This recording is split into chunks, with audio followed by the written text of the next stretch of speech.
munaasabad ballaaran oo lagu taageerayay dardargelinta shirka maamul samaynta gobolada dhexe iyo waliba furitaanka la furay dekedda Hobyo ayaa waxa uu ka dhacay magaalada tan London. Shirkan oo ay soo qaban qaabiyeen jaaliyadda Soomaaliyeed ee ku dhaqan wadankan Ingiriiska, gaar ahaan jaaliyadda ka soo jeeda gobolada dhexe, ayaa waxaa looga hadlayay sidii uu u hana qaadi lahaa shirka ka socda gobolada dhexe ee looga arinsanayo maamul samaynta goboladaasi. Sidoo kale jaaliyadda ayaa waxa ay si aad u amaaneen furitaanka dhawaan la furay dekedda Hobyo iyo waxtarka ay u leedahay dhammaan gobolada dhexe.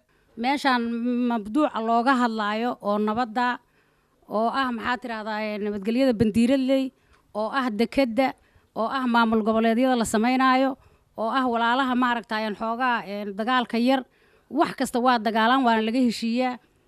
waxaan leenahay heshiiska bandiiraley oo mideeye dadka u ehelka oo u dariska annagu mikrofon baan ku gudbinaynaa, laakiin dad waxaa jooga gacnahoodu gaaraan oo ku socon kara oo loo qabtay yeysan nabaddu idinka fakan. shirkan quruxda badan dadkii maskaxdooda ay ka timid iyo dadkii noo hagaajiyey oo saa noogu gollay oo nagu soo dhaweeyana waa u mahadcelinayna. waxaan soo dhaweynayaa heshiisyada meel walba ka dhacay gobolada dhexe oo lagu heshiiyey wax allaala wixii dhibaato in laga gudbo. waxyaabaha aan ku faraxsanahay waxa ugu horeeyo furitaanka dekedda. 2 sano ka hor ayaan television kaga baaqay, meel badan kaga baaqay dekeddaas inay tahay laf dhabarta gobolada koonfureed ee Soomaaliya, laga soo bilaabo gobolada dhexe, Hiiraan iyo meelo kale badan oo ay makool ka mid tahay in laf dhabar u tahay. haddii la fahmay hadeer aadan ugu faraxsanahay dekedda Hobyo ee maanta muddo dheer 20 sano iyo 25 sano hadda la qeylinayo Hobyo lagu hayay. Hobyana ogaada in qalcad qadiima ay tahay ciidamada Ingiriiska iyo Talyaaniga iyo mustacmarada noo soo degi jirtay ku meel ka soo degi jirtay.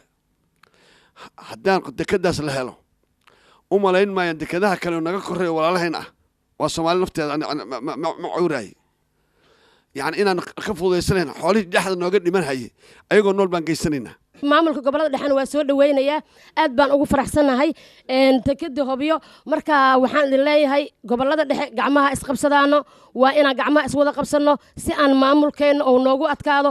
hadda waxaa laga rabaa wax dhisada, annagana laga rabaa. annaga waa rabnay, haddana maynaa rabin, annagiibaa lagu haysaysanay. yaa haddii arigi aad lugta ishaysato oo adigu aniga igu dhegan tahay kanuna kan igu dhegan yahay, يعني si wax u dhisman male. bal horta in lagu ayaga aan isu dayno, war gobolada dhexe aan dhisano, dadka nala degan oo ehelka oo aan wada dhalanana waxa nala dhisteen. iyagana saas baan leeyahay, gacantiinay ku jirtaa. idinku waxaad isu haysaan qofna ha ka dhowrina, ha ku marmarsoonina. cadaadaha laga dhigo, dhuusamareeb ha laga dhigo, gaalkacya waa iska imaanayaan waxaas. markii la isu tago oo dadku heshiiyo oo shir la qabto, meeshii wax laga dhiganayo dadkaa tilmaamanaya. Yuusuf Garabey, warbaahinta qaranka Soomaaliyeed, London.